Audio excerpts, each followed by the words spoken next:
Биыл Ақтөбе облысы республикада ұлттық бірыңғай тестілеу көрсеткіші бойынша 6-шы орынға тұрақтады. Былтырғы жылы өңір 4-ші орында болған еді. Тестілеу қорытындысының төмен болуына не себеп? Ал дуальды оқыту жүйесі енгізілген колледждер білім саласындағы жаңашылдықтың игілігін көріп жатыр ма?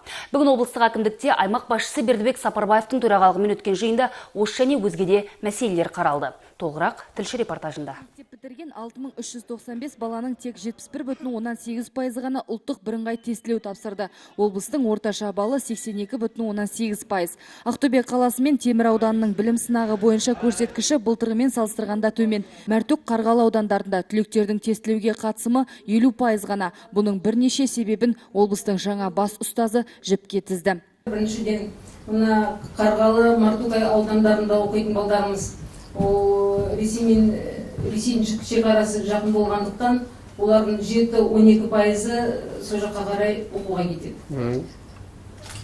30%-дан 40%-ға дейін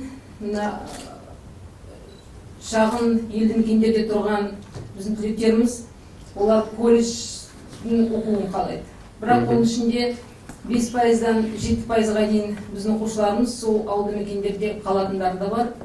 Оқуларын жалғастырмайтын балдарымыз да бар. Тағы бір себеп мамандардың тапшылығы. Еліміздің батыс аймағында мұғалімдер даярлайтын негізгі өңір болсақ та, кадрлардың жетіспеушілігі әлде сезіледі. Шағын жинақты 9 мектептің саны қысқартылмақ. Алайда бұл ауыл балаларына қиындық туғызбайды ма? Қарғалы ауданының әкімі Рахат Сыдықов жиын барысында аудан орталықтарында мектеп-интернат салу қажеттігін алға тартты. Бұл ұсынысты облыс әкімі де қолдады. Менің ойымша, ең тиімдісі интернат. Вот интернатты қарастыру керек. Ата-анаға түсіндіріп айтуымыз керек.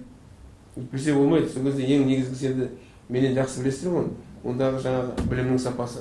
Дуальды оқыту жүйесі жұмысшы мамандықтарға деген сұранысты арттырды. Бүгінде облыстағы 20 колледж, 56 ірі және шағын кәсіпорындармен жұмыс жасайды. Дегенмен бұл жүйе облыста жетілдіруді қажет етеді. Облыс әкімі өзінің орынбасарларына жаңа салынып жатқан зауыттармен келісімшартқа отырып, студенттерді жұмысқа орналастыру қажет деп тапсырма берді.